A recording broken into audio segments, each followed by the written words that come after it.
Welcome to Books for Success. Today, we're delving into the wisdom within The Coming Wave by Mustafa Suleyman. The Coming Wave, 2023, is a wake-up call. Artificial intelligence and genetic engineering aren't just technologies of the future. They're already here, and remaking the world we live in. More than any transformative technology of the past, they have the ability to make the next decades a best in human history or the worst. Which path our societies go down is up to us and our ability to think clearly about the risks and rewards ahead of us. Who's it for? Those interested in AI ethics and impacts. Technologists and entrepreneurs. Policymakers and regulators. Before we begin, subscribe and ring the bell for notifications if you want to keep receiving the knowledge of book summaries about health, wealth, love, psychology, and much more. Don't be shy about dropping your book suggestions for us to summarize. Also, you can use this video as an audiobook summary. Let's grow and succeed together. What's in it for me? Insights into the risks and rewards of the AI revolution. We're in the early stages of a technological revolution, argues Mustafa Suleyman. That's the coming wave, referenced in his book's title. It comprises two technologies set to remake our world: artificial intelligence and genetic engineering. Soon enough, we'll be surrounded by AI systems. In fact, we already are, whether it's Alexa, ChatGPT, or instant speech-to-text transcription. In the near future, though, these systems are going to do a lot more heavy lifting than they currently are. Rather than simply writing resumes or putting our favorite songs on, they'll be organizing our lives and running key parts of the governments we elect. The mass rollout of these technologies, Suleyman suggests, can go one of two ways. It can make us richer, healthier, and even happier than ever before. Or it can plunge us into a dystopia defined by joblessness, violence, terror, and disintegrating states. The technologies themselves won't decide that. Like all tools, they can be used for good or bad. Robots can help the elderly with their chores, or violently repress demonstrators. DNA synthesizers can cure old diseases, or create new ones. Ultimately, they empower our best and worst selves.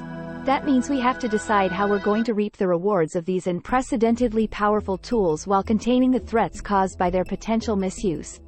The inevitability of revenge effects. We're on the cusp of a new dawn for humanity. The technologies of the future, above all, artificial intelligence and genetic engineering, will be unlike anything we've seen before. That, in a nutshell, is the problem and the promise at the heart of the coming wave. These technologies, Mustafa Suleyman argues, will create untold wealth and surplus, and unleash unprecedented disruption. Before we get to that, though, we need some context. Despite the radical newness of such technologies, this is, in many ways, a familiar problem. As the history of technology shows, breakthroughs have long come with unintended side effects. Technology is, fundamentally, a set of ever-changing ideas. New technologies evolve by colliding with other technologies.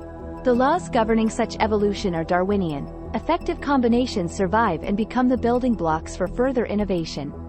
Invention thus feeds on itself. Yesterday's breakthrough becomes a subcomponent of tomorrow's innovation. Think, for example, of how cell phones swallowed everything from GPS to QR codes and facial recognition to become the all-purpose smartphones we carry in our pockets today. In engineering terms, this is a virtuous feedback loop. But technology doesn't evolve in a vacuum. It's part of our dynamic world. Technologies are often not used as intended, and ripple effects are the norm. Thomas Edison's phonograph was supposed to help the blind. He thought the use to which people actually put it, listening to music, a frivolous misuse. But that misuse spawned an entire industry and changed popular culture forever. Similarly, Alfred Nobel's explosives were designed for use in mining and railway construction, not on the battlefield. The outcome was nonetheless a revolution in humans' ability to kill and maim one another. Then there's Johannes Gutenberg, the German craftsman who designed a device to mass-print profitable vernacular Bibles. In the end, his printing press spurred the scientific revolution and the Reformation, undermining the authority of the institution that had dominated political life in Europe for centuries, the Catholic Church. Talk about unintended consequences. Such consequences are sometimes called revenge effects. Once you look for them, you start spotting them everywhere. Take antibiotics, a miracle cure that worked so well that we ended up overprescribing them and creating new strains of treatment-resistant diseases. Or the exploration of the cosmos. We got so good at launching satellites and rockets that our ambitions in space are now threatened by the debris and junk orbiting our planet. Unforeseen consequences are hardwired into successful technologies. The more pervasive a technology becomes, the more its users reshape and reinterpret it. Rapid advancements often begin with a lone scientist or tinkerer in a garage, but they can quickly become societal quandaries. Facebook and Twitter didn't set out to expedite the spread of democracy-poisoning disinformation, but that's exactly what happened once millions of citizens began relying on them as news sources. Historically, societies sometimes attempted to sidestep such quandaries by suppressing the technologies causing them. Pope Urban II, for example, tried to ban the crossbow. It was too effective, he thought, and unchristian to boot. Dozens of states clamped down on the printing press, eroding its authority. During the Industrial Revolution, artisans destroyed new livelihood-threatening machinery. But resistance was futile. Technologies like crossbows, books, and industrial looms persisted and evolved, changing the face of human civilization. For Suleyman, groundbreaking technologies like AI and genetic engineering will also prove too useful to be suppressed. But, like earlier breakthroughs, their widespread adoption has the potential to create profound revenge effects. What these effects will be, and what we can do to contain them while harnessing the benefits of such technologies, is the topic of this summary. Artificial intelligence and genetic engineering are already revolutionizing our world. The transformation of our world is already underway. In other words, the future is now. Take artificial intelligence. AI systems can recognize faces and objects with near unerring accuracy. Instant language translation and speech-to-text transcription work so well, we take them for granted. AI is navigating roads and driving autonomously. Give AI models a few simple prompts and they'll generate novel images and coherent texts, and compose original music. AI is everywhere, too. It's in our smartphones and on the news. It's building websites and trading stocks. The more data such systems are given, the better they get, and there's a lot of data out there for them to collect and analyze. Soon, AI systems will talk, reason, and, given the rapid improvement of their sensory systems, look at the world in uncannily human ways. That these systems will surpass our own cognitive abilities is a question of when, not if. Then there's genetic engineering. The ability to manipulate DNA used to be the preserve of the elite. You needed state-sized budgets and scientific geniuses to do it. But biotech has been democratized. Experiments that once took years can be wrapped up in weeks. Synthesizers capable of printing bespoke strands of DNA used to cost fortunes and weigh tons. Today, a benchtop synthesizer costs as little as $25,000. The upshot: anyone with graduate-level training in biology can manufacture DNA from the comfort of their garage. Falling costs and proliferating experimentation promise a health revolution. Treatments for conditions like sickle cell disease are already being developed. Treatments for HIV, cystic fibrosis, and even cancer may soon follow. Safe gene therapies, meanwhile, spell a new generation of ultra-hardy, disease-resistant, drought-defying, high-yield crops that will guarantee the food supply of an ever larger and hungrier global population. The boons of the coming wave, then, are obvious. They will make economies more productive, life more convenient, and our bodies last longer. If you want to understand technologies, though, it's not enough to predict positive spillovers.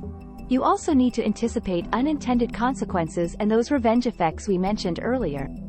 We're nowhere near mass adoption of AI or genetic engineering, but threats are already looming on the horizon. The most obvious threat concerns jobs. Automation always displaces labor. First, by making the completion of specific tasks more efficient, then by making certain roles redundant, and finally by cannibalizing entire workforces. That, essentially, is the story of the North American and European Rust Belts that once employed millions of industrial laborers. Economists call this technological unemployment. Joblessness caused by the fact that, say, robots are cheaper and more efficient car builders than humans. In the past, However, the loss of blue-collar jobs in factories, mines, and shipyards was offset by the growth of white-collar jobs in the service industry. Put simply, it gets harder to find work in a factory, but demand for lawyers, designers, call center workers, receptionists, and social media influencers grows. Those, though, are precisely the kinds of jobs that AI is going to automate.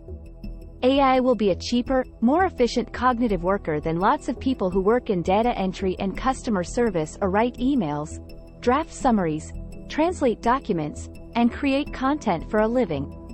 The days of cognitive manual labor, in short, are numbered. But it's not clear what kind of jobs, if any, are going to offset the coming wave of technological unemployment. What happens when once affluent cities become middle-class rust belts? One thing's certain. Mass joblessness and economic instability have not been good for democracies historically. The coming wave will democratize power and risk. Power, as dictionaries define it, is the ability to do something, the ability to act in a certain way or to influence others and the course of events. Technology, Suleyman argues, is political because it is a form of power. It allows its owners and users to do things. As he sees it, the single overriding characteristic of the coming wave is that it's going to democratize access to increasingly powerful technologies. Today, most of us are primarily consumers of content. AI systems, though, will allow anyone to produce expert-quality video, text, and image content. AI won't just help you find ideas for your best man's speech. It'll write it for you, for close to no cost and likely better than a professional speechwriter. Or think back to those benchtop synthesizers we mentioned. Anyone with $25,000 to spare, or the ability to borrow it, and a talent for self-directed learning can create novel DNA, or, more disturbingly, lethal, ultra-transmissible novel pathogens. These technologies, then, are going to amplify power. AI is going to give anyone with a goal, that is, all of us, powerful allies and sophisticated tools to realize our ambitions. That's a double-edged sword. Those tools make it easier to write persuasive resumes, organize community events, or create effective marketing strategies for your business. But they'll also make it easier for bad actors to design persuasive disinformation campaigns or totalitarian states to create more effective surveillance systems. Having cheaper power at our fingertips is going to enhance every possible motivation, be it religious, cultural, military, commercial, democratic, authoritarian, good, or bad. Democratizing access also means democratizing risk. This development, unsurprisingly, has the potential to get very messy, very fast. Take just one example, cyber attacks. One of the earliest successful AI systems was called AlphaGo. Its only job was to play the ancient and famously complex Chinese board game Go. Within a few months, it was so good it handily beat world champions. How did it learn to play the game? Essentially, it played itself again and again and again. After crunching data from millions of self-played games, it hit upon unexpected strategies, the fruit of analyzing the billions of moves that can be made in Go. Now imagine an AI-enabled cyber attack on a power grid. The AI systematically learns about its own vulnerabilities and patches itself in real time. Imagine that it also evolves to exploit systemic weaknesses discovered during the initial attack and then begins moving through every hospital, office, home, and bank connected to that grid. Because it's capable of detecting attempts to shut it down, it learns unexpected moves to evade these attempts. Eventually, it's stopped in its tracks, but not before it's taken out life support systems, military installations, transport signaling, and financial databases. In other words, not before it's managed to take out a large chunk of the infrastructure upon which nations depend. That's just one possible scenario. There are plenty more. It doesn't take much imagination, for example, to think what terrorists, or a school shooter, might do with armed, AI-enabled, facial recognition-equipped drones. But the issue here is even larger than the costs, measured in dollars and human lives, incurred during such attacks. The real problem is this: the democratization of power undercuts the modern state's most important claim to its subjects' allegiance and loyalty: its ability to ensure their safety. Security isn't an optional feature for the state, it's foundational. How can a state retain trust if it can't keep us safe, or the lights on? If hospitals, schools, and power systems falter, and there's nothing the government or citizens can do about it? If the state can't protect us, we will ask ourselves, sooner rather than later, what value allegiance and loyalty still have. New risks must be met head-on. The coming wave's technologies are both valuable and dangerous. Valuable, because they enable our best selves. Dangerous, because they empower our worst. AI might help us figure out new ways of mitigating global warming, but bad actors will be more interested in its ability to crash stock markets and take down power grids. This is unfamiliar terrain. We can't know how quickly AI systems will self-improve. Nor can we know what consequences a lab accident with a piece of biotech that hasn't yet been invented might have. What we do know is that there's no way of rewinding the clock once fast-evolving, self-assembling automatons and new biological agents have been unleashed on the world. That, though, goes with the territory. It's what happens when a technological revolution allows anyone to invent and use tools that will affect us all. We can look back to earlier technological revolutions, like the invention of the printing press, for guidance, but we're dealing with fundamentally new outputs. New life forms, new compounds, even species. Even if we assume that the chances of catastrophe are low, we are, essentially, operating blind. Chances are, at some point, somewhere and somehow, something is going to fail. So what's to be done? How do we hedge against risks and contain revenge effects without throttling life-enhancing technologies? AI researchers, CEOs, lawyers, and policymakers in Beijing, Brussels, and Washington all say the same thing: regulation. We've been here before, they argue. Just look at cars. If only it were that simple.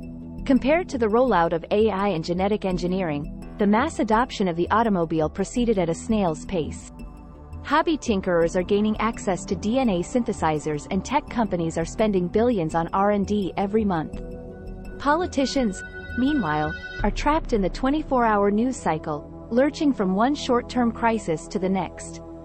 Technology is evolving week by week. Governments are stuck in gridlock, their attempts to legislate lagging behind real-world developments by years.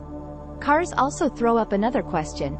Yes, regulation made roads safer and more ordered, but we're surrounded by bad outcomes, from sprawl to pollution. That's before we consider the fact that close to 1.5 million people still die every year in traffic accidents. This isn't to say that regulation is futile.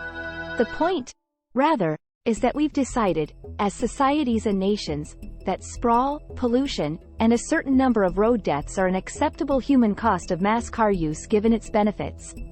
Put differently, what policymakers often have in mind when they say regulation leaves out something important: the ways in which societies weigh up the pros and cons of technologies among themselves. Regulation isn't just about passing laws. It's also about social norms and values and the balancing of risk and reward. What's to be done, in other words, doesn't yet have a clear answer. Providing such an answer, however, wasn't why Mustafa Suleyman wrote The Coming Wave. His point is that we urgently need to recognize what's coming. The future is now. It's time we talked about these new technologies. The more these questions are on the public's radar, he concludes, the better. Final words. Artificial intelligence and genetic engineering aren't mere futuristic concepts. They're reshaping our present world. Unlike previous transformative technologies, they hold the potential to either elevate or devastate the coming decades of human history. The direction our societies take hinges on our capacity to discern the imminent risks and rewards. Thanks for being part of our insightful voyage. If our summary piqued your interest, we encourage you to dive into the complete book for a deeper understanding. Don't forget to like this video, subscribe for more content if you're new here, and share it with others who might find it valuable. Keep on reading, discovering, and advancing until our next adventure.